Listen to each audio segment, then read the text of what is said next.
Programme मध्य मुकाबले में खुशामदीद। मैं हूं रबिया हसन और मेरे साथ मौजूद हैं रऊफ टास्टा। और आज के प्रोग्राम में जो टॉपिक्स हम शामिल कर रहे हैं उसमें सबसे पहले मखसूस नशिस्तों का मामला।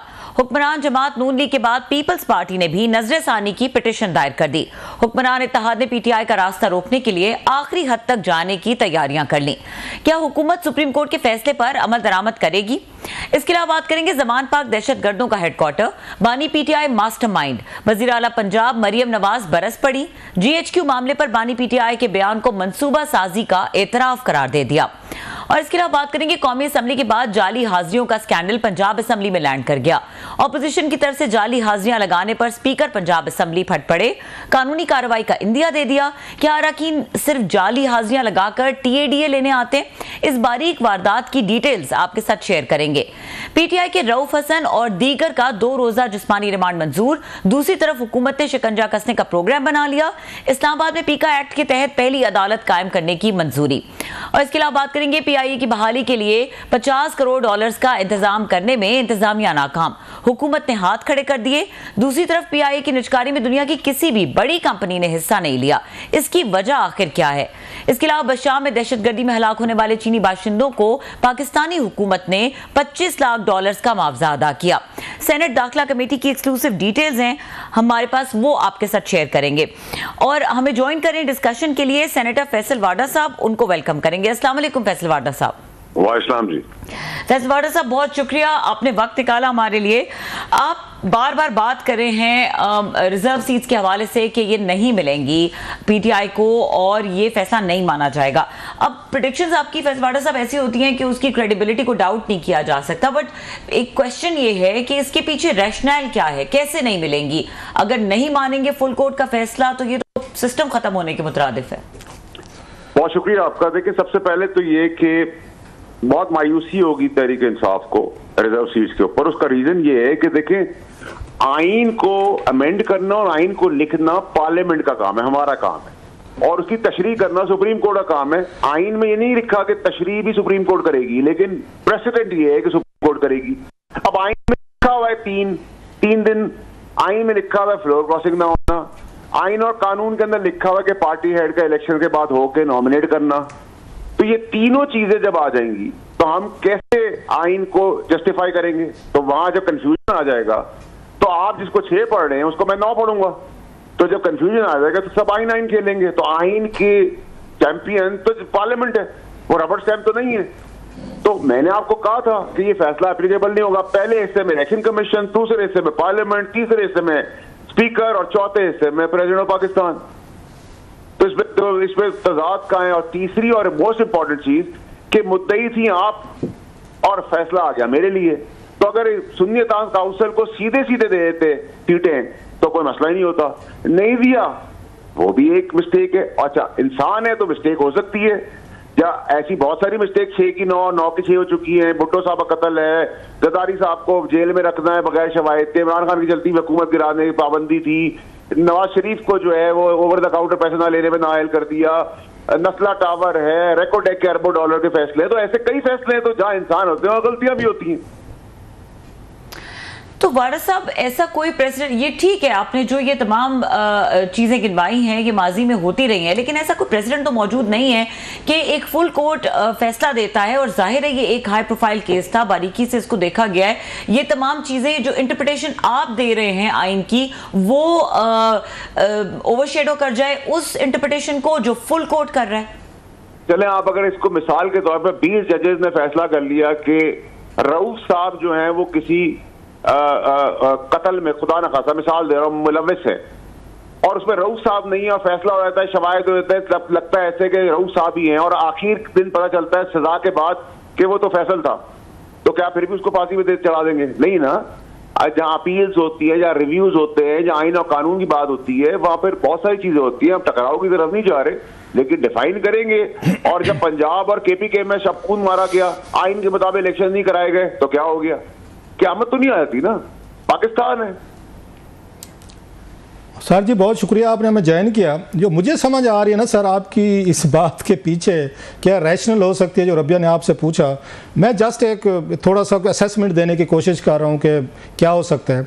शायद अगर ये तो इसकी हुकूमत के जहन में नहीं है कि इसमें पार्टी जो है जिसने इस फैसले पे अमल करना है वो हुकूमत पाकिस्तान ने नहीं करना, मीन्स के वो शहबाज शरीफ साहब ने नहीं करना, पार्लियामेंट ने नहीं करना, कैबिनेट ने नहीं करना। उस फैसले पे जो इम्प्लीमेंटेशन करना है वो इलेक्शन कमिश्नर ने करना है।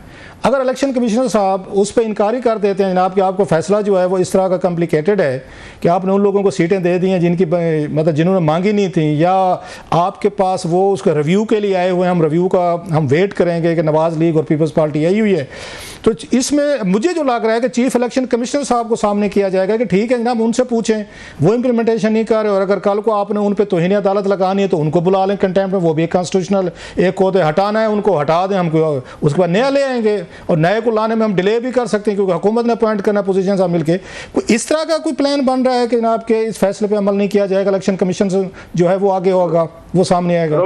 साहब देखिए, घुमा फिर आगे मुझे बात करनी आती थी, दो टोक अल्फाज में मैंने आपको 4 मराइल बता दिए, election commission, parliament, speaker, president of Pakistan. अब इसके इर्द गिर्द 4 मरहले हैं, एक मरहला है, दूसरा मरहला है। मैं आपके तजज़िये से ना अग्री कर सकता हूँ, डिसअग्री कर सकता हूँ। मैं आपको ये बता सकता हूँ कि इसकी इम्प्लीमेंटेशन नामुमकिन ही है। नहीं, फिर तो वही वाली बात है, कहीं ना कहीं पे ये तो सिस्टम चौक कर जाएगा, कोलैप्स कर जाएगा सर। ना कोई कोलैप्स हो रहा है, ना कोई टेक्नोक्रेट आ रही है, ना कोई मार्शल दस्तक दे रहा है, ना कोई कॉन्स्टिट्यूशनल क्राइसिस। अगर कोई नायल नलायक है और अपनी गवर्नमेंट को गिराने की बात कर रहा हो या बयानियां बनाने की बात कर रहा हो तो सर मैं तो उसमें कुछ नहीं कर सकता ना। अब प्रॉब्लम ये स्टॉक एक्सचेंज गिर गई ऐसे बयान से, लेकिन मैं आपको बता रहा हूं कि ऐसी कोई भी चीज ज़ेरे गौर क्या कहीं सफा हस्ती पे ही नहीं है। तो अभी तक तो गवर्नमेंट को प्रॉब्लम, गवर्नमेंट अपने वजन अपने अंदरूनी झगड़ों की वजह से गिर जरूर सकती है। जो इक़्तिदार का चाचा मामा ताया भतीजा भांजा वो झगड़े चल रहे हैं तो उसका बोझ पाकिस्तानी कौम पे तो ना डाले ना। इंडिकेटर तो ठीक है, एक IPP का मसला है वो भी रिजॉल्व हो जाएगा।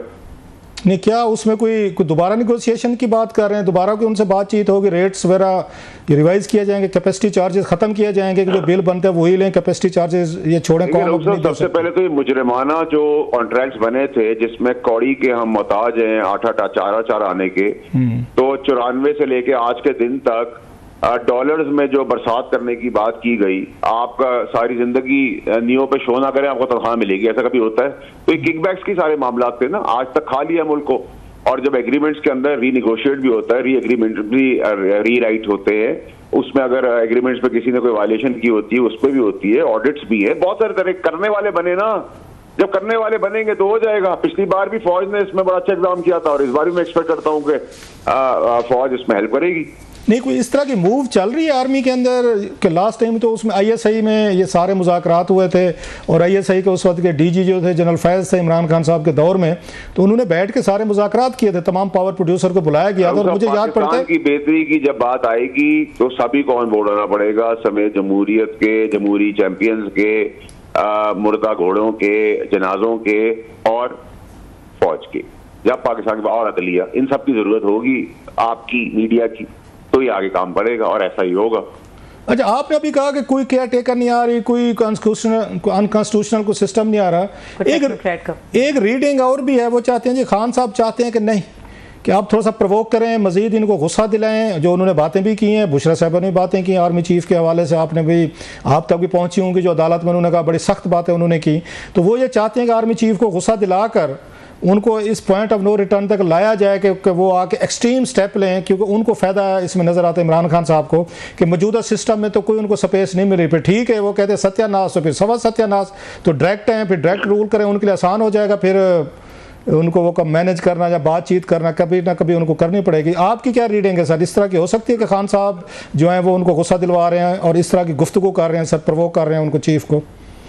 लोग सब देखिए, सबसे पहली चीज तो ये है कि मुझे तहरीक इंसाफ का और इमरान खान साहब को मैं निकलता हुआ नहीं देख रहा इस शिकंजे से। मजीद तकलीफ में कल उन्होंने इतराफ में जुर्म भी कर लिया है कि 9 मई को मैंने कहा था GH को जाएं। आज उनको अच्छे एडवोकेट्स ने जाके समझाया कि ये क्या कर दिया, तो उन्होंने कहा पार्टी क्या पॉलिसी थी, तब भी फंस गया, डबल फंस गए, तो एडमिशन तो हो गई है।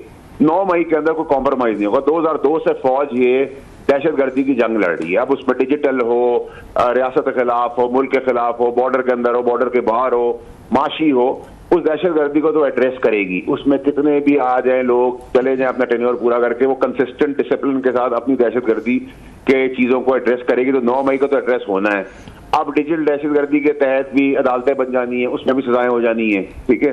तो मामला तो अल्लाह की ज़ात तो कुछ भी कर सकती है, ठीक है, हमारा ईमान भी है, और उसके अलावा दुनियावी और कानूनी तौर पे मुझे ऐसी कोई चीज़ भी जो है वो सियासत, इनकी सियासत मजीद गड़े में जाती जा रही है, ऐसी जगह पे जा रही है जहां से मुझे अब तो बिल्कुल ही धुंधला है कि मुमकिनात का भी कोई सवाल नजर नहीं आ रहा। अच्छा, एक सर, तो वो प्रोवोक करें, जी। वो दोस्ती करने की कोशिश करें, वो डायलॉग करने की कोशिश करें, उनकी कोशिशें रह जाती हैं और वो कोशिशें अभी तक तो नाकाम है। अच्छा, एक और भी एक वहाँ परसेप्शन है, होप है पीटीआई के अंदर के शायद इंटरनेशनल ये पॉलिटिक्स बदलेगी, उनको ट्रंप का ये वापस आना लग रहा है। खान साहब के ट्रंप के बड़े अच्छे तल्लुकात रहे हैं, जुल्फी बुखारी साहब के उनके दिमाग से दोस्ती थी, बाकायदा लास्ट टाइम ट्रंप ने, आपको याद होगा, अपने घर बुलाया, अपनी मिसेज से, बच्चों से, सबसे मिलवाया था। तो वो करते हैं कि जनवरी तक का मुश्किलात हैं, ट्रंप इज़ कमिंग बैक, और वो उनके आने से फिर शायद खान साहब की वापसी का रास्ता भी खुल जाएगा। आपको लगता है कि कोई इस तरह की पॉसिबिलिटी मुमकिन है, और एस्टेब्लिशमेंट जो है वो अमेरिका से उसका दबाव तो नहीं बर्दाश्त कर पाएगी सर, अगर अमेरिका से? सबसे पहली चीज तो ये है कि अभी तो उनके वहां भी खुद एक मसला पड़ गया है, पाकिस्तान की तरह वहां गोली चल गई है, वो उसको प्रोव कर लें, ज्यादा बेहतर है। उनके अंदर भी कैपिटल हिल वाला मामला है, वो उसको देख लें, उनकी अपनी इकोनॉमी के मसले हैं, उनके अपने, पहले अमेरिका की बात पहले करते हैं वो, तो आप समझते हैं कि वो सारा काम छोड़ के कर देंगे। लेकिन अजम्पशन में आप कहें जमीन फट जाएगी, आसमान खुल जाएगा, बारिश हो जाएगी, सुपरमैन बन जाएगा, पर लग जाएंगे, 6 टांगे हो जाएंगी, तो वो तो हम उसके अंदर एक फिक्शन फिल्म बना सकते हैं, लेकिन इसमें कोई हकीकत तो अभी मुझे नजर नहीं आ रही। अच्छा, यूके में आज देखे साहब, बम शेल, हमारे दोस्त जुल्फी बुखारी साहब ने वहाँ पे आज ब्रिटिश पार्लियामेंटेरियंस को ब्रीफिंग भी दी है, और पाकिस्तान में जो इस वक्त ह्यूमन राइट्स अब्यूज़ हैं, पॉलिटिकल इलेक्शन फ्रॉड्स हो रहे हैं, पीटीआई के साथ ज्यादती हो रही है, इमरान खान साहब को डेथ सेल में रखा हुआ है, और बहुत सारे ह्यूमन राइट्स अब्यूज़ और पॉलिटिकल एंड अदरवाइज जमहूरियत को खतरात है, उन्होंने ब्रीफिंग दी। मेहर खाल बानो जो हैं वो भी थी, आप उसको कैसे देखते हैं सर? रऊफ साहब देखिए, एक तो PR company point of view के लिए नंबर 1, नंबर 2 ये कि 1500 की तादाद में लॉर्ड्स और अपर हाउस के लोग होते हैं। 1500 में अगर 12 आदमी आए हैं तो मुझे इसका तजिया करने की जरूरत नहीं है। अब अगर मैं आपसे कहूँ रऊफ भाई अपने साथ 2 एंकर और ले आना, एक एंकर आप ले आना, मैं भैया वो कह दूंगा एक आप अपनी एंकर दोस्त ले आना, तो मेरी थोड़ी इज्जत बढ़ जाएगी। तो सर उन मामलात में कमेंट करना या बात करना टाइम का ज़या है और आपके वक्त का भी ज़या है। नहीं सर, आपको याद होगा, आपने बड़ा लाइट लिया इसको सर, इनको आपने हौला लिया। ये आपको याद हो अमेरिका में भी ऐसे कहते थे, अल्टीमेटली कांग्रेस उन्होंने 368 ने रेजोल्यूशन पास कर ली थी। आप मेरा ख्याल है वहाँ पे ब्रिटिश पार्लियामेंट को भी इसी तरीके से देख रहे हैं, वो तो लॉबिंग तो ऐसे शुरू होती है ना सर। रऊफ साहब, हम किसी के अंदरूनी मामलात में नहीं बोलते, तो हम कमजोर जरूर है थर्ड वर्ल्ड कंट्री के तहत, लेकिन खुद मुख्तार तो है ना, तो बनाना रिपब्लिक थोड़ी है। लेकिन सर जी रेजोल्यूशन पास हो जाएगा तो हम सब कुछ कर देंगे। लेकिन सर जी फिर यूरोपियन यूनियन में हम वहाँ पे एफटीएफ में फंस जाते हैं, फिर उधर अमेरिका में हमने आईएमएफ की डील लेनी होती है, जनरल बाजवा साहब को खुद फोन करना पड़ता है पिछली दफा कि आप डील आप क्लियर करें, आगे आपकी डील आने वाली। इतने खुद मुख्तार भी तो हम नहीं है सर, दुनिया तो अब ग्लोबल विलेज है। इससे कुछ नहीं होगा, आप परेशान ना हो। मैं परेशान नहीं, मैं तो एक सवाल पर, लोग परेशान है, बिल्लू से परेशान है, बात करो ना, आप परेशान होंगे तो लोग आप तसल्ली देंगे तो मुझे उनसे आपसे ज्यादा तसल्ली उनको मिलती है। मेरी बातों से किसी को तसल्ली, मेरी बातों से आने लाइटर रोड किस पे? लोग तो बेचारे बिल देख रहे हैं, मुश्किल देख रहे हैं, एक पॉलिटिकल इंस्टेबिलिटी देख रहे हैं, तंग हैं, मुश्किलात के शिकार है। मैंने अगर उनको तसल्ली देने की कोशिश की तो उन्होंने मेरे ऊपर पड़ जाना है कि भाई साहब कि आप कौन होते हैं मैं तसल्लियां देने वाले, हमसे घर नहीं चल रहे। देखिए सर, ये तो ना है नहीं, जब तक हम इस मुल्क के निज़ाम को एक दूसरे की कमजोरियों से लेके नहीं चलेंगे कि मेरे पास तुम्हारी फाइल है तुम ये कर दो, तुम्हारी फाइल है तुम ये कुछ कर दो, तुम्हारी फाइल है तुम कुछ कर दो, ये इस तरह तो पाकिस्तानी कॉर्पोरेशन चलती रही है। अच्छा, बाद लोग कह रहे हैं कि बड़े शदीद मुश्किल दिन आने वाले हैं सर, मजीद अभी वो आज उन्होंने रऊफ हसन साहब का 2 दिन का रिमांड ले लिया, पीका एक्ट के तहत और कार्रवाइयाँ होने वाली हैं, उसमें जुडिशरी लगाई जा रही है और बड़ा कुछ स्टेप्स लिए जाएंगे, मीडिया पे भी लिए जाएंगे, ये डिसेंट हैं, पॉलिटिकल वर्कर, सबके खिलाफ अब किसी से रियायत नहीं होगी। मतलब इस तरह का सिस्टम को समझे कोई आने वाला है कोई? रऊफ साहब, जब मैं आपको कह रहा था बुलडोजर चलेगा, ये इंतशार की ज़्यादत नहीं चलेगी, आप लोग फिर हल्का लेते हैं बात को। फिर सर हमने तो आपको कभी हल्का नहीं लिया सर, हर शो में हमने तो बताया कि जो बातें आपने की हैं, लोग एग्री करें ना करें, आपकी सारी बातें 2 साल से हम तो सुन रहे हैं, वो ठीक साबित हो रही है। इसलिए मैं पूछ रहा हूं सर, कब ये सर जो आपने तस्वीर किया है वो बिल्कुल वैसा ही है। ये कौन सा सर मैंने क्या कहा है? क्योंकि मैंने तो बहुत सारी बातें कह दी हैं सर। जो सारी बातें की है वो बिल्कुल ठीक बातें की। ये तो अब आप जान छुड़ा के फोन बंद करने के चक्कर में है मेरा। नहीं सर, आपने बिल्कुल ठीक बात की है। डिजिटल दहशतगर्दी को भी एड्रेस होगा, 9 मई को भी एड्रेस होगा, मुश्किलात भी बढ़ेंगी, जो ये गेम खेल रहे हैं उनके ऊपर भी क्रैकडाउन होगा, जो ये इंतशार फैलाएंगे, मुल्क को नुकसान पहुंचाएंगे, अदालती निज़ाम को तोड़ेंगे, रियासत को क्वेश्चन करेंगे, उसके बम धमाके करेंगे, आग लगाएंगे, शहीदों की तमस्कर उड़ाएंगे, इन सब को एड्रेस किया जाएगा। और पीटीआई पे पाबंदी भी लगेगी। देखिए पीटीआई की पाबंदी में जैसे ठोक बजा के सारे बजट पास हुआ था, मैंने आपको पहले कहा था, वैसे ठोक बजा के सब साथ खड़े होंगे। जहां तक बैन या ना बैन की बात है, तो इस मुल्क में जो फांसी पे चढ़ रहा होता है उसको नोटिफिकेशन मिल जाती है कि भाई आप प्राइम मिनिस्टर बन गए, और जो प्राइम मिनिस्टर होता है उसको फांसी पे चढ़ा देते हैं। तो ये 75 साल से तो हम गेम देख रहे हैं, तो उसके तहत तो कुछ नहीं, लेकिन जोर तो लगेगा। तो ये अगर मैं आपके स्टूडियो में आकर आग लगा दूं, गोली चला दूं, कपड़े फाड़ दूं, टीवी तोड़ दूं, कैमरे तोड़ दूं, तो आपको चाहिए मुझे बैन करना चाहिए। लेकिन अगर आप पॉपुलर हैं, आपके ट्रोल हैं, आपसे लोग डरते हैं और फैसले अपनी मर्जी से करा लें, तो एक अलग बात है सर। तो ये पीटीआई की सोशल मीडिया टीम पे जो ये क्रैक डाउन हुआ है, लोगों को नाम दिया गया है, ये आपका क्या ख्याल है? कोई पीटीआई का, क्योंकि ये खबरें भी आ रही थी शायद पीटीआई के अंदर से कुछ लोगों ने ये लीक किए हैं चीज़ें और उसके बाद लोगों को उठाया गया है, पर्चे मुकदमे हुए हैं सर। सर मेरी बात सुने रऊफ साहब, मैंने आपके प्रोग्राम पे दीगर पे भी 2-2.25 साल पहले कहा था कि इमरान खान साहब की हिदायत 9 मई के हिसाब से उनके सारे साथियों ने जाके व्हाट्सएप रिकॉर्डिंग वॉइस नोट सब दे दिए, नंबर 1, और वो एडमिट करेंगे, उन्होंने एडमिट कर लिया कल। नंबर 2 ये कि बैन के अंदर भी पीटीआई के अपने लोग मुलव्वस हैं कि जी बैन कराएं। नंबर 3 जो सारी लीकेजेस हैं वो पीटीआई कर रही है, जो सियासत कर रहे हैं मुंह के ऊपर, चाहे वो सीएम हो, अपोजिशन लीडर हो या बाकी भी हो, वो सारे जो हैं ऊपर नीचे आगे पीछे मिले हुए हैं, गवर्नमेंट के साथ बेनिफिट ले रहे हैं, सब ड्रामा हो रहा है। बता के थक गया हूं। पीटीआई जब खुद मान लेगी देर में, जब हमको समझ में आएगी, वो चाहते हैं खान साहब को सजा हो जाए, खान साहब अंदर रहें, उसकी पॉपुलैरिटी के फ्रूट खाते रहें। ये सब ड्रामा है सर, सबको ये बात जो आपको समझ आ रही है, बहुत सारे लोग, आप भी शायद आपको एंडोर्स करेंगे, ये बात खान साहब को समझ नहीं आ रही। उनको मतलब 28-30 साल पॉलिटिक्स में होने वाले हैं, वो मतलब वो 3.5 साल वज़ीर आज़म रहे हैं, पूरी दुनिया फिरे हुए हैं, वो भी तो थोड़ा समझते होंगे तमाम चीज़ों को। ये बातें उन्हें नहीं समझ आ रही जो बातें आप कह रहे हैं।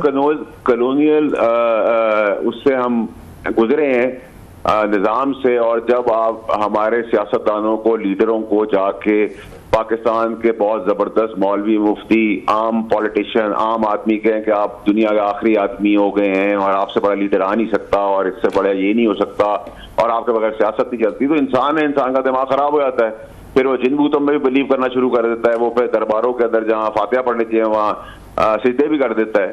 तो ये इंसान को जब अल्लाह ताला नवाजता है तो उसको अकल देता है, जब नहीं नवाजता तो उसकी वही अकल ले लेता है। बहुत शुक्रिया sir ji, thank you very much, आपने हमें टाइम दिया sir, thank you. Faisal Vawda हमसे खुसूसी गुफ्तगू कर रहे थे। यहाँ पे वक्त हुआ है ब्रेक का। ब्रेक के बाद बात करेंगे, कुछ टॉपिक्स हैं, एक्सक्लूसिव डिटेल्स हैं जो क्लास साहब के पास मौजूद हैं। खासतौर पे एक स्कैंडल क्लास साहब ने किया था और उसके बारे में मैं उनसे जरूर सवाल करूंगी, जाली हाजिरियों के बारे में, जो कौमी असम्बली में जाली हाजिरियां लगाई जाती हैं। अब जो स्पीकर पंजाब असम्बली है वो भी यही बात कर रहे हैं कि अपोजिशन अरकान जो है वो जाली हाजिरियां लगा रहे हैं। ये क्यों लगाते हैं अरकान असम्बली जाली हाजिरियां? अगर नहीं आ रहे तो ना आए, प्रॉक्सीज लगाने की क्या जरूरत है। इसके अलावा बात करेंगे जो पीआईए की निजकारी की हमने कल स्टोरी की, उसका भी थोड़ा सा फॉलो अप करेंगे कि कौन सी कंपनीज हैं, वो तो कल लिस्ट बताई थी, लेकिन क्यों दुनिया भर की जो बड़ी कंपनीज हैं उन्होंने इसमें कोई इंटरेस्ट शो नहीं किया। और कुछ बात करेंगे बशाम में जो दहशतगर्दी हुई, चीनी बाशिंदे जिसमें हलाक हुए थे, उसकी कंपनसेशन पाकिस्तान ने किस तरह से दिए। इस ब्रेक के बाद हमारे साथ रहिए।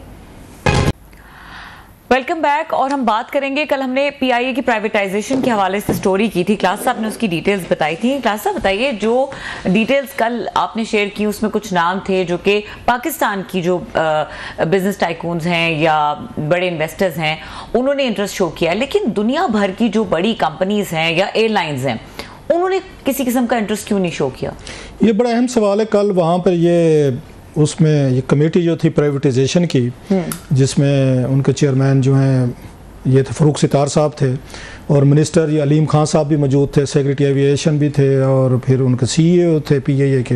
ये सवाल उनसे किया गया कि वो उन्होंने कहा जी जो नाम उन्होंने पढ़े उसमें 6 के करीब जो ग्रुप्स हैं या कंसोर्शिया में 2-3 मिल मिला के सारा कुछ कर रहे हैं, बड़े बड़े नाम सामने में, उसमें प्रॉपर्टी डीलर्स भी हैं, हाउसिंग सोसाइटीज़ भी हैं, सीमेंट प्लांट वाले भी हैं, पावर प्लांट वाले भी हैं।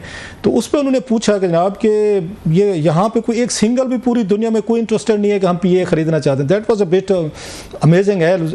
As well. और दूसरा उसमें अगेन इसके रीजन भी खैर उन्होंने बताई, वो मैं तो बड़ी दिलचस्प है। उससे बेहतर ये है कि अब इसमें 5 एयरलाइन जो हैं जो चल रही हैं मौजूदा, वो भी शामिल हैं, वो भी खरीदना चाहती हैं। तो आप पीआई को प्राइवेटाइज जो करना चाहते हैं उन्हीं एयरलाइंस को दे रहे हैं जिनके ये कंपटीशन हो सकता है। तो मोनोपोली भी तो हो सकती है, ये बात भी हुई कि कल को वही एयरलाइन जो है चल रही हैं, वही सारे के सारे वो लेके अपनी मर्जी के मुताबिक वो फिर किराया सेट करें। तो मार्केट में जो कंपटीशन आना है आपका, वो तो कहीं पे नहीं आएगा। तो सारी कंपनी, इसमें एयर ब्लू भी है, इसमें आपकी एयर श्याल भी है, इसमें फ्लाई जिना भी है, इसमें सरीन भी है, और भी 2-3 कंपनीज के नाम जो थे सारे। सो वो कंपनियां खरीद के तो फिर डंप करना चाहती हैं, फिर कंपटीशन खत्म करना चाहती हैं। सो उनको देने का मतलब तो यही है कि फिर जो मुसाफिरों को एक मिलनी है, एक स्पेस मिलनी है, मार्केट में कंपटीशन आना है, वो तो कंपटीशन किया। सो ये मेरा ख्याल सोचना पड़ेगा उनको कि आप पीए किन लोगों को दे रहे हैं। उन लोगों को दे रहे हैं जो ऑलरेडी यहाँ पे बिजनेस कर रहे हैं। एक तो ये उनके हक में ये जाएगा जनाब कि ये देखें सारी कंपनी जो ऑलरेडी, क्योंकि इनके पास एक्सपीरियंस है, तजर्बा है, लिहाजा इन्हीं को दे दीजिए पीए, वो बेहतर चला सकते हैं क्योंकि वो चला रहे हैं, फेयर इनफ। लेकिन जो मेरा खतरा है फिर उन्हीं के पास जाना है तो कंपटीशन खत्म होता है आपका, जो एक एज ए कस्टमर के तौर पर आपको थोड़ा सा फायदा होना चाहिए था। सो कोई ऐसी कंपनी आपके पास आनी चाहिए जो इनको टफ टाइम दे। जो प्राइवेट ऑलरेडी कंपनीज ये फ्लो या फ्लाई कर रही हैं, इनको टफ टाइम दे और मार्केट में एक बेहतर कंपटीशन सर्विसेज वाइज भी है और किराए वाइज भी है। एक तो ये चीज़ है जो मेरा ख्याल जिस पर थोड़ी सी सोचने की ज़रूरत है। दूसरा सवाल अहम है कि जनाब ये क्या हुआ है कि दुनिया भर से किसी ने इंटरेस्ट ज़ाहिर नहीं किया हमारे अंदर। नो बट इज़ इंटरेस्टेड कि पाकिस्तान का एक नेशनल एक आपको फ्लैग कैरियर बिक रहा है और हम जाएं और इसको खरीदें, बिजनेस करें। तो इससे तो यही होगा कि दुनिया हमारे साथ बिजनेस नहीं करना चाहती। कोई बहुत बड़े बिजनेसेस जो हैं, प्राइवेट पार्टीज दुनिया भर में ग्रुप्स हैं, वो हम इंटरेस्टेड नहीं हैं, वो आपको स्टेबल नहीं समझते, पोलिटिकल इंस्टेबिलिटी है, कल को फैसले बदल जाते हैं, केसेस होते हैं, अदालतें आ जाती हैं, सुओ मोटो हो जाते हैं, और भी माजी में इस तरह की वो चीज़ें बताते रहते हैं। एक तो ये इस फैक्टर है। ऑफकोर्स आपकी फाइनेंशियल जो आपकी हालत है वो भी एक लोग देखते हैं, जैसे मैंने कहा पॉलिटिकली तौर पर भी लोग व्यू करते हैं। एक रीज़न उन्होंने और बड़ी इंटरेस्टिंग बताई है, उन्होंने कहा जनाब ये गल्फ़ की जो एयरलाइंस हैं, मतलब ये तवक्को की जा रही थी कि शायद गल्फ़ में से कोई एयरलाइन इनको खरीदने की कोशिश करेगा। नन केम। इसमें 5-6 हैं, मुझे 3-4 का नाम तो मैं ले देता हूँ, बाकी आप मुझे मदद कीजिएगा। मतलब कतर एयरलाइन है, इत्तेहाद आपकी एयरलाइन है, फिर एमिरेट्स एयरलाइन है। ये 3 तो मतलब मेन जो मेरे फौरी तौर पर जहन में आ रही हैं, और भी कोई उन्होंने 2-4 नाम कल गिनवाए थे। जजीरा है, आई थिंक जजीरा है, या और जो वहाँ से एयरलाइन है। वैसे तो काफ़ी हैं जो ऑपरेट करती हैं पाकिस्तान में, उनमें से कोई नहीं आया। वी वर एक्सपेक्टिंग कि दुबई शायद वो इंटरेस्ट जो ये शो करेगा। अच्छा सऊदीज़ हैं, मतलब सऊदी एयरलाइन भी हम मतलब कह सकते हैं कि वो इंटरेस्ट भी शो करता, अब किसी ने भी नहीं की। अब उसकी रीजनिंग बड़ी दिलचस्प दी उन्होंने, दैट्स वेरी लॉजिकल। उनका ये कहना था अलीम खान साहब का और उनके बाकी जो उनकी टीम थी वहाँ पे बैठी थी, सेक्रेटरी साहब और सीईओ, वो कहते हैं हमारा कंपटीशन ही उन्हीं से है for the gulf route. Yes, जो उनके पास जो सारे का सारा यहाँ राउट हम यूज करते हैं, वो सारे मुसाफिर यहाँ से लेके जा रहे हैं। तो उनका बिजनेस, अच्छा वो ट्रांजिट के तौर पर यूज करते हैं इसको। यहाँ से उठाएंगे, कतर लेंगे, दोहा ले जाएंगे, दुबई ले जाएंगे, शारजा ले जाएंगे, या उसके बाद इस्तांबुल ले जाएंगे, या आपके जद्दा ले जाएंगे, वहाँ से ऑनवर्ड वो फिर अपने ही जहाज़ों पे भेजते हैं। तो वो कहते हैं अगर पीए कल को ये आती है, ये खड़ी होती है, ये तो डायरेक्ट फ्लाइट्स भी शुरू हो सकती हैं इसकी। अभी नहीं है वैसे, पीए बड़ी डिसएडवांटेज पोजीशन में, शायद इसी वजह से भी मेरा ख्याल है किसी हद तक इंटरनेशनल बायर नहीं है कि यूके की फ्लाइट्स हमारी बैन है, हमारी यूरोपियन यूनियन की बैन है, हमारी अमेरिका की बैन है। सबसे बड़ी बिग डेस्टिनेशंस हैं, उसमें जहाँ पे और फैक्टर्स हैं, जहाज़ ख़राब थे, फिर दरमियान में अल्लाह उनको लंबी उम्र दे, हम ये कह सकते हैं, गुलाम सरवर खान साहब, उन्होंने जो बम फोड़ा था उनके बकौल, फिर लोग ये नाराज़ हो जाएंगे जनाब कि इमरान खान साहब ने, उन्होंने कहा मुझे इमरान खान साहब ने कहा वज़ीर आज़म ने जाए बयान दे दें, जो आपने बम फोड़ा था उसके बाद दुनिया भर में लोग डर गए थे। उन्होंने कहा जनाब इनकी तो एयरलाइन सेफ है, इनकी सेफ ही नहीं है। सो हर कोई कहते हैं कि उससे बड़ा डैमेज हुआ एविएशन इंडस्ट्री को, पीए को डैमेज हुआ, आपकी प्राइसिंग को डैमेज हुआ, राउट वगैरह जो थे वो आपके हुए। सो उस वजह से भी वो कहते हैं कि गल्फ को सूट नहीं करता कि पीए अपने पाँव पर खड़ी हो। सो वो कभी भी आकर इसमें इन्वेस्टमेंट नहीं करेंगे कि पीए को हम ले लें, वो पीए को एज ए राइवल के तौर पर देखते हैं। अच्छा, वो उनका यह कहना था मसलन अगर पीए जो है ये खड़ी हो जाए, सऊदी अरेबिया का जितना आपका वो है आपका मतलब हज के दिनों में आपका बिजनेस है, ये उसी में से बहुत कुछ कमा सकते थे। अमेरिका अगर डायरेक्ट आपकी फ्लाइट शुरू हो जाए, यूके का जैसे हम कहते हैं 6-7 घंटे में आप वहाँ पहुँच जाते, इधर से पहले आपको 12-14 घंटे लगते हैं कि पहले दुबई जाएँ, उसके बाद आप कतर दोहा जाएँ, या मतलब शारजा या और डेस्टिनेशन पे इस्तांबुल जाएँ, जहाँ पे भी जाएँ। सो इसलिए भी पीए पे it suits the international market के ये पीआईए बंद हो जाए।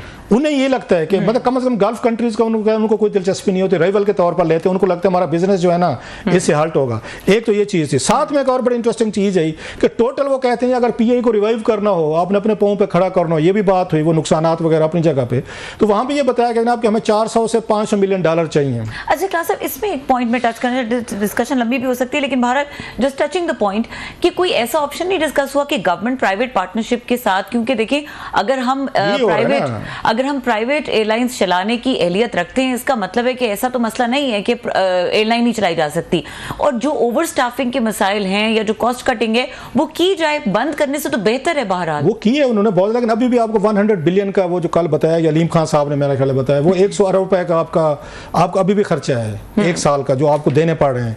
दूसरा आपके पास ये जहाज नए नहीं है, लीज पे ले रहे हैं या आप खरीद नहीं पा रहे जहाज, जिसके लिए 400 से 500 मिलियन डॉलर चाहिए। इस मुल्क के पास 400 से 500 मिलियन डॉलर भी नहीं है कि आप उसको खड़ा कर। अच्छा वो कहते हम खड़ा कर भी लें, जो उनका पॉइंट ऑफ व्यू था, सीईओ भी कह रहे थे एविएशन वाले भी कि 2015 में भी आप इसको रिवाइव करना चाहते थे हम कि इसको रिवाइव करें, हमने नहीं किया। अगेन उस वक्त बिक रही थी, नहीं बेची। उसके बाद वो कहते हैं आपको 500-600 बिलियन रुपीस का नुकसान हो चुका है, हम वो 500-600 बिलियन हम बचा सकते थे अगर हम उस वक्त इसको प्राइवेटाइज करते। अगर आप अभी इसको रोकने की कोशिश की कि नहीं अब मत करें और फिर हम देखेंगे खड़ा करेंगे 400-500 मिलियन डॉलर, वो आपके पास नहीं है, फिर आपको 10 साल बाद ख्याल आ जाएगा तो मजीद खर्चा होगा। कहने का मतलब ये है कि ना ही समझिए। और दूसरी बात ये पब्लिक प्राइवेट इसी पे जा रहे हैं कि सारे शेयर्स बेच दिए जाए पीआईए के, या उनको उस पर 25 या 26% दे के मैनेजमेंट कंट्रोल दिया जाए, या 51% बेचे जाए शेयर्स हैं वो दिए जाए। तीनों ऑप्शन वो कहते हैं मौजूद है। सो पब्लिक ये प्राइवेट जो है उसमें ऑलरेडी उसी के तहत ये प्लान हो रहा है कि 100% बेच दिया जाए, या 51% किया जाए, या 25 या 23 किया जाए। बहरहाल ये बात तय है, वो ये कहते हैं कि असी इस काबिल नहीं है कि हम कोई एयरलाइन चला सकें। और उनका ये कहना भी था अलीम खान साहब का, जी हमारा काम ही नहीं है, ये हुकूमतों का काम नहीं है कि वो बिजनेस करे और एयरलाइनें चलाए, ये प्राइवेट सेक्टर का काम है। ठीक है क्लास साहब, थोड़ा बशाम के हवाले से बात करेंगे इस ब्रेक के बाद, और कुछ बात करेंगे कल हमने बात की थी जो ये जो पहले जो हम स्टोरी कर चुके हैं इस हवाले से कि जाली हाजिरियां लगाई जाती हैं, उनके हवाले से बात करेंगे कि ये क्यों ये मामला होता है, ये किस किस्म की वारदात है जो डाली जाती है। इस ब्रेक के बाद हमारे साथ रहिए। वेलकम बैक क्लास साहब। ये जो सेनेट की दाखिला कमेटी में जो बशाम में जो चीनी अफराद थे जिनका जो इस दहशतगर्दी में हलाक हुए, उनके हवाले से, उनकी कंपनसेशन के हवाले से कुछ डिस्कशन हुई, उसकी क्या डिटेल? हाँ, कल ये कमेटी का इजलास है, उसमें बताया गया कि चाइनीज ये जो इंजीनियर थे या वर्कर्स थे जिन पे अटैक हुआ था, और उनको तकरीबन 2.5 मिलियन डॉलर्स की उनकी फैमिलीज को चीन में अदायगी की गई। इससे पहले भी जितने भी ये चाइनीज़ वर्कर बेचारे अंडर अटैक आते हैं या यहाँ पे जाँ भाग होते हैं तो उनकी फैमिलीज़ को हमेशा मुआवजा दिया जाता है। दरमियान में थोड़ा सा मसला भी हुआ था, कोई रोकी गई थी, तो चाइनीज़ इस पर बड़े नाखुश थे, लिहाजा इस दफ़ा बड़ी जल्दी उनको पेमेंट्स जो हैं वो उनको की गई। तकरीबन ये बनता है कोई ये टोटल अमाउंट बनते 75 करोड़ रुपए के करीब पाकिस्तानी, सो 15 करोड़ रुपए ईच चाइनीज़ ये फैमिलीज़ को दिए गए हैं। और इसमें एक पाकिस्तानी भी इसमें ये शहीद हुआ था, उसका जिक्र नहीं किया गया कि क्या पाकिस्तानी जो शहीद हुआ उसको भी कुछ पैसे दिए गए हैं कि उसकी फैमिली को भी 15 करोड़ दिए गए हैं जिन्हें ये चाइनीज़ फैमिली को दिए गए हैं, या हमारे यहाँ जैसे 5-10 लाख रुपया दे के चलें जी पाकिस्तानी है इसको इतने दे दें, इतने काफ़ी हैं। सो ये नहीं बताया गया, ना किसी ने पूछा कि जनाब जो पाकिस्तानी इसमें वो आए थे उनका क्या बना। सो उनको ये पेमेंट की गई 75 करोड़ रुपये पाकिस्तानी जो है वो चाइनीज़ को 15 करोड़ रुपये पर फैमिली या पर पर्सन के हिसाब से। लेकिन वही वाली बात, पैसे जितने भी दे दें, इंसानी एक लाइफ जान की तो कोई कीमत नहीं होती। जिनके अपने प्यारे खोए हैं चाइनीज़ ने, फैमिलीज़ ने, तो उनके लिए तो पैसों से ज़्यादा तो साफ ज़र इंसानी जान मैटर करती है। सही। और क्लास साहब, ये हम बात करेंगे एक स्कैंडल जो आप और मेरे ख्याल से मल्टीपल टाइम्स इसके ऊपर बात हो चुकी है कि ये हाजिरियाँ जाते नहीं हैं कौमी असम्बली में या पंजाब असम्बली के जैसे स्पीकर इस वही कह रहे हैं कि आते नहीं हैं और हाजिरियाँ लगा देते, प्रॉक्सीज लगा देते हैं। और ऑपोजिशन अरकान के हवाले से उन्होंने बात की है कि ये क्यों करते हैं ऐसे। अच्छा, थोड़ा सा फ़र्क है। मुझे याद पड़ता है हमने एक स्टोरी ब्रेक की थी, 92 पे थे मैं और आबिद मतीन साहब थे, मई की, मेरा ख्याल मई 2018 की स्टोरी है जो उस वक्त ब्रेक की थी, स्कैंडल जो वो कौमी असम्बली का था, वो डिफरेंट था, ये थोड़ा सा स्लाइटली डिफरेंट है। ये दोनों को समझने की ज़रूरत है। वो मैंने स्कैंडल किया था कि यहाँ पे बहुत सारे MNAs जो थे इनको तनख्वाह तो मिलती है, पर्क्स प्रिविलेजेस मिलते हैं, फ्री टिकट्स एयर टिकट्स भी मिलते हैं, और भी बहुत सारे पेट्रोल पानी वो सब कुछ मिलता है, चेयरमैन कमेटी हो तो गाड़ियाँ भी मिलती हैं, इनको तनख्वाह भी मिलती है। फिर इसके बाद उनको ये राज़ी करने के लिए अब तशरीफ़ लें कौमी असम्बली का इजलास भी अटेंड करें, उसका अलाउंस भी अलहदा मिलता है। उस वक्त 5,000 रुपये था, मुझे याद पड़ता, बाद में बढ़ाकर 10-15 हज़ार कर दिया इन्होंने। उस वक्त 5 था जब मैंने स्कैंडल किया। इन्होंने क्या किया, अब जरा थोड़ा सा लेवल देखें, लाख आप बड़ा इंसान बन जाए ना, अंदर आपका ना, हमेशा वो कहते हैं इंसान को जज करना हो ना, ये छोटी छोटी चीज़ों से जज किया करें। बड़ी चीज़ों के लोग एक्टिंग करते हैं, मतलब आई कुड भी एक्टिंग, मैंने बड़ा कारनामा काम करना होगा ना लोगों को मुतासर करने का, मैं कोई बड़ी उसको मैं उसकी एक्टिंग कर सकता हूँ मैं, लेकिन मेरे अंदर जो अगर छोटी छोटी हरकतें हैं वो लोग उससे पहचाने जाते हैं कि छोटी हरकत से कि इंसान का असल क्या है। इसमें अब असल देखना है, यहाँ पे ये देखें जहाँ से एक्टिंग नहीं कर सके, जो मुल्क और कौम के उसमें मारे जाते हैं, ये क्या करते हैं, जो भी एमएनए नहीं आते थे, मतलब सबकी नहीं मैं बात कर, there are very honourable MNAs वहाँ मौजूद हैं जो अच्छे खानदानी लोग हैं, ये हरकतें नहीं करते थे। मैं उन लोगों की बात कर रहा हूँ जिन्होंने की हैं। वो क्या करते थे, एक दूसरे के उन्होंने जिम्मे लगा लिया, यार आज मैं नहीं होगा तो मेरी हाजिरी लगा लेना। वहाँ इन्होंने रजिस्टर रखा हुआ है, और जिसमें कौमी असम्बली का वो भी शरीक होते थे, उसका हिस्सा होते थे, ये कौमी असम्बली के स्टाफ है, उनके सामने हाजिरी लगनी होती है। ये क्या करते हैं, मतलब आज मैं नहीं गया, मैं एमएनए हूँ, मैंने आपके जिम्मे लगा दे के जाते हो यार मेरा नाम लिख देना, मेरी जरा हाजिरी लगा। अब उसको पता है, वो जो बैठा हुआ है इसका कौमी असम्बली वाला, उसको ही नोज के रऊफ भाई नहीं आया, वो बाद में अपना हिस्सा लेता है इनसे, जब इनका बिल बन जाता है वो उसमें शेयर लेता है। जो फाइनेंस वाले बैठे हुए हैं, जो इनको वो चेक क्लियर करते हैं, इनको अलाउंसेस देते हैं, वो भी अपना हिस्सा लेते हैं। सो एमएनए साहब जो है इतनी बड़ी चीज, इतना बड़ा तो बड़ा, वो कहते हैं ना झूठे रूप के दर्शन, इतने बड़े बड़े लोग, ऊंची दुकान, फीका पकवान, करोड़ों की गाड़ियों से उतरते हैं, 5,000 रुपए के लिए जेली हाजिरी लगाते हैं। तो आप वहां पे लइये में बैठे हुए, सपोजली मैं बात करूं, जरूर नहीं कि लइये का मैंने हूं, या कहीं पे आप मुजफ्फरगढ़ बैठे हैं, मुल्तान बैठे हैं, कहीं बैठे हुए हैं, हाजिरी आपके पीछे लग गई है, क्यों कि मेरा 5,000 रुपये ना मेरा जाया हो जाए। तो ये स्कैंडल लेके आए थे। ये क्या कह रहे हैं, ये डिफरेंट है। ये कह रहे हैं कि वो अपना 5,000 लूज नहीं करना, हाजिरी लगाते हैं। हाँ। ये तो हाजिरी नहीं लगाते थे ना कौमी असम्बली वाले, थोड़ा सा उन्होंने मतलब वारदात को थोड़ा सा लीगलाइज करने की कोशिश की है कि यार वो हमारा 10,000 रुपया मारा ना जाए। मतलब जो 60 लोग जिनका वो कह रहे थे स्पीकर साहब, 60,000 सॉरी, अब उसको 60 को जरब दें, वो कहते हैं एक दिन में 3-3.5 करोड़ का है। पैसे आपको प्यारे हैं, हाल में नहीं जाना, प्रोसीडिंग का हिस्सा नहीं बनना, लेकिन इस मुल्क और कौम से पैसे आपने लेने, 5,000 रुपया भी नहीं छोड़ना, वो भी जेली हाजिरी लगा। क्या करते हैं, आते हैं हाजिरी लगाते हैं और अटेंड नहीं करते, सेशन नहीं अटेंड करते ना, वो रजिस्टर में वो चला जाएगा उसको फाइनेंस के पास कि आज 60 बंदा आया था, इनका बिल बनाना है क्योंकि हाजिरी लग गई है। तो ये झूठी हाजिरी यहाँ भी लगा दे। वो हाजिरी क्या कर रहे हैं, वो लगाने के लिए वैसे बैकआउट किया हुआ है, वो ये कह रहे थे या जिनका तल्लुक नहीं है या जिनको उन्होंने मेरा ख्याल है वो किया हुआ है, उनको मना किया हुआ है कि आप नहीं आ सकते, हाजिरी लगा जाते कि हमारा वो अलाउंस ना मारा जाए वहां पे। लास्टली ये वो लोग हैं जो 5-5 हजार रुपया नहीं छोड़ते, जब इनको 20-20 करोड़ रुपए के डेवलपमेंट फंड मिलता है, जो अभी कहा था, ये क्या कुछ करते होंगे, अंदाजा करें। जो एमएनए एमपी आपका, मैं सबके नहीं बात कर रहा, honourable people are there, it's a matter of integrity at the end. आप देख लें जो 5,000 रुपया नहीं छोड़े, उसको 20-20 करोड़ रुपए, अभी आपने 75 अरब रुपए का उनके लिए डेवलपमेंट फंड रखा है, वो क्या हशर नशर करेंगे 75 अरब के साथ। ये करैक्टर है, ये क्लास है जो इसमें नारे मारते का इस मुल्क को बदलेंगे, कौम को बदलेंगे, मतलब हमारे यहाँ कह देना उस तरह के मिट्टी से स्वाद बदलेंगे जो 5,000। बिल्कुल पॉइंट टू पॉइंटर। क्लास साहब बहुत शुक्रिया, और इस प्रोग्राम का वक्त खत्म हो गया, देखने के लिए शुक्रिया, इजाजत दीजिए, अल्लाह हाफिज।